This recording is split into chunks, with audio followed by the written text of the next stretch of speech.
नमस्कार. पवित्र पोर्टल शिक्षक भरतीद्वारे राज्यात हजारो बेरोजगार डी-एड, बी-एड धारक उमेदवारांना नोकरी मिळत आहे आणि ही जी शिक्षक भरती चालू आहे 2016 सप्टेंबरच्या जी-आरनुसार 2017ची भरती झालेली आहे, 2023ची भरती झालेली आहे आणि 2025च्या भरतीची तयारी चालू आहे.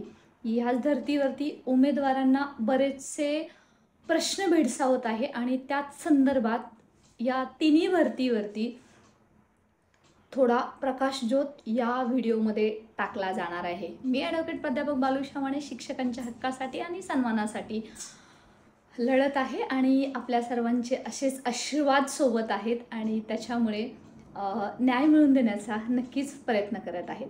मित्रांनो, सुरुवात करूया 2017च्या भरतीपासून. 2017ची शिक्षक भरती होऊन जवळपास 7 ते 8 वर्ष उलटले असले तरी 50% मागासवर्गीय जागा कपात केल्या होत्या. त्याच्यावरती कोर्टात केस आहे आणि त्यामुळे त्यापुढे त्याच्यावरती नक्की कोर्टातली केस रन होते की नाही, हिअरिंग होते की नाही याच्याबद्दल कोणालाच काही अपडेट नाही आहे. त्याचबरोबर त्यातलीच एक आनंदाची बातमी म्हणजे रिक्तापात्र गैरहजर राऊंड 2017च्या भरतीवरती स्टे आला होता. आता तो उठवण्यात आलेला आहे आणि त्याच्या अंतर्गत 323 उमेदवारांना सध्या नियुक्तीपत्रकसुद्धा मिळत आहेत. परंतु 2017च्या भरतीतील 10% माजी सैनिकचा राऊंड आहे. त्या संदर्भात मंत्रालयात मी स्वतः जेव्हा चौकशी केली, त्याचबरोबर आयुक्त कार्यालय पुणेसुद्धा चौकशी केली, तिथे काहीही अपडेट नाही आहे. ते सांगत आहेत की आम्ही विचार करू की तो राऊंड घ्यायचा आहे की नाही. सो जे 2017च्या भरतीची वाट पाहत आहेत त्यांच्यासाठी खूप आशा कमी आहेत की इथून पुढे त्यांच्यासाठी काही शालेय शिक्षण विभाग करेल. 2023ची शिक्षक भरती पहिल्या टप्प्याची प्रोसेस कंप्लीट झालेली आहे आणि दुसऱ्या टप्प्याची प्रोसेसची लढाई सध्या मित्रांनो सुरू आहे आणि त्या अंतर्गतच आपण पाहतोय की सध्या पोर्टलवरती शैक्षणिक संस्थांना, आस्थापनांना टॅब मिळालेला आहे आणि त्या अंतर्गत पोर्टलवरती जागा येत आहेत. या संदर्भातील बऱ्याच रूमर्स पसरवल्या जात होत्या की झेडपीच्या जागा येणार नाही आहेत, काही असं तसं. मला असं वाटतं मी या संदर्भात लाईव्हच्या माध्यमातून सांगितलं होतं की झेडपीच्या जागा येणार आहेत, परंतु नवीन संच मान्यता 15 मार्च 2024च्या नियमानुसार कमी असतील.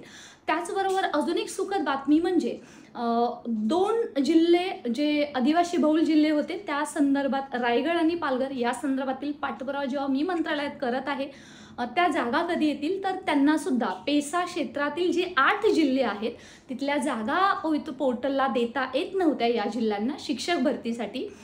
त्यांच्या संदर्भात मावकला आदेश देणं गरजेचं होतं. 27 फेब्रुवारी 2024च्या SCBC आरक्षणानंतर कशा पद्धतीने जागेंचं प्रपोर्शन असावं त्या संदर्भात. आणि आता ह्या जवळपास 10 जिल्ह्यांचा प्रश्न मिटणार आहे. नुकत्याच घेतलेल्या फॉलोअपनुसार हे जे मावक लवकरच आदेश देणार आहे झेडपीना आणि त्यांच्यासुद्धा जागा पोर्टलला अपलोड होणार आहेत. सो तुमचा प्रश्न नक्कीच असेल की पोर्टलचा टॅब तर बंद होणार आहे, मग या जागा कशा अपलोड होतील? तर मित्रांनो लक्षात घ्या, जिल्हांतर्गत शिक्षक बदलीचा जो प्रोसेस आहे ती या महिन्याच्या एंडिंगपर्यंत आहे. त्यामुळे ही जरी पोर्टलवरचा टॅब बंद झाला आपल्याला दिसला असला तरी अंतर्गत हे कामं चालूच राहणार आहेत आणि लवकरच उमेदवारांना प्रिफरन्ससुद्धा जनरेट होणार आहेत. आणि अर्थातच जूनमध्येच शिक्षकांची नियुक्ती असल्यामुळे सध्या तरी जे पुणे आयुक्त कार्यालयात जे महत्त्वाची माणसं शालेय शिक्षण विभाग काम करत होती ती आता सुट्टीवरती असल्यामुळे थोडेसे येणाऱ्या काळामध्ये यालासुद्धा उशीर होऊ शकतो, हे वास्तव आहे. आणि जर ॲज अ उमेदवार म्हणून तुम्हाला वाटत असेल की पोर्टलला सर्व झेडपींनी पूर्ण ताकदीने जागा द्यायला हव्यात, तर मित्रांनो EO, CO, EI यांनी मागणी करायला हवी, तेव्हाच हे शक्य होणार आहे. आणि काही काळजी करू नका, दुसऱ्या टप्प्याची भरती 100% होणार आहे. परंतु काही प्रोसेसमुळे, तांत्रिक अडचणीमुळे याला उशीर होत आहे, परंतु भरती होणार आहे आणि झेडपीच्या सुद्धा जागा येणार आहेत. 2025च्या भरतीचं काय तर मित्रांनो त्याचं नोटिफिकेशन एप्रिल महिन्यामध्ये येऊन जाईल आणि याची IBPS पॅटर्न असणार आहे. जशी दुसऱ्या टप्प्याची झाली तशीच ही भरती होणार आहे. बंपर शिक्षक भरती 2025च्या शिक्षक भरतीद्वारे टॅट 2025नुसार होणार आहे, कारण आश्रमशाळेतील जागा, पोर्टलवरील जागा येणाऱ्या काळामध्ये बरीच शिक्षक संख्या आहे, मोठ्या प्रमाणावरती ते रिटायरमेंट आहे. त्याच्यामुळे 2025च्या शिक्षक भरतीमध्ये सुद्धा जास्तीत जास्त पदं भरली जातील आणि पुढच्या येणाऱ्या मे महिन्यामध्ये टॅट 2026 घेण्याचा शालेय शिक्षण विभागाचा मानस आहे. त्यामुळे ही सुद्धा प्रोसेस अगदी वेळेवरती सुरू आहे आणि तुम्ही सुद्धा अभ्यासाला लागायचं आहे. याच्यामध्ये एज बार लोकांना संधी नाही आहे, परंतु एज बार चा जो क्रायटेरिया आहे तो फक्त 1ली ते 8वीसाठी आहे. 9वी ते 12वीच्या उमेदवारांना एज बार असं कोणतंही लागू नाही आहे.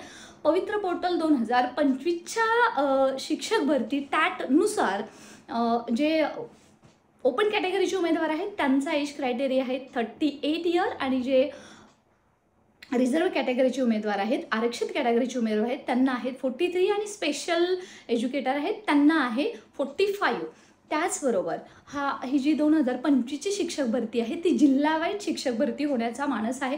परंतु जिल्हावाईज शिक्षक भरती म्हणजे एकाच पोर्टलवरती सगळ्यांची परीक्षा घेतली जाणार आहे, परंतु प्रिफरन्स देताना तुमच्या जिल्ह्यातच तुम्हाला प्रिफरन्स मिळतील अशा पद्धतीचा जो काही विचार आहे तो शालेय शिक्षण विभाग करत आहे. त्यामुळे तुम्हाला येणाऱ्या काळामध्ये तो सुद्धा पाहायला भेटेल.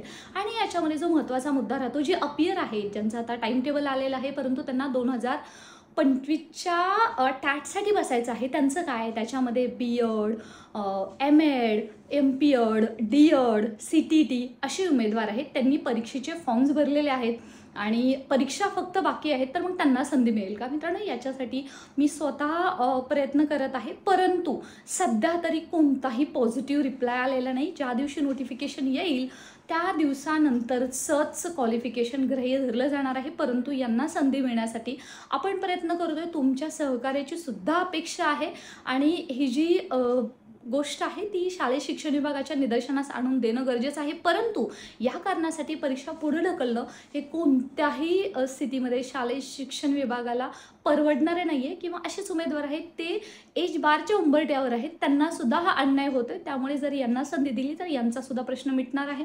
सो या व्हिडिओच्या डिस्क्रिप्शन बॉक्समध्ये टेलिग्रामची लिंक आहे, व्हॉट्सअप चॅनलची लिंक आहे.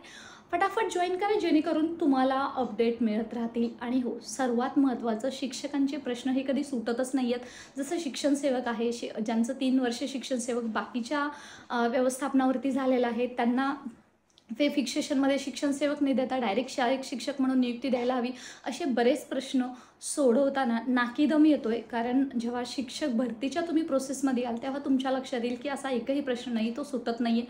नवीन संच मान्यतेनुसार ही जी पदं आहेत ती त्यांचं प्रपोर्शन जरी बदलत असलं तरी 3ऱ्या टेटमध्ये सुद्धा तेवढीच भरती होणार आहे जी 2ऱ्या टेटमध्ये झाली आहे. तो तुम्हा सर्वांना ऑल द बेस्ट. याबद्दलचे डिटेल्स अपडेट तुम्हाला नक्की चॅनलवरती मिळत राहतील. तो डू सबस्क्राईब आणि नोटिफिकेशन ऑन करून ठेवा.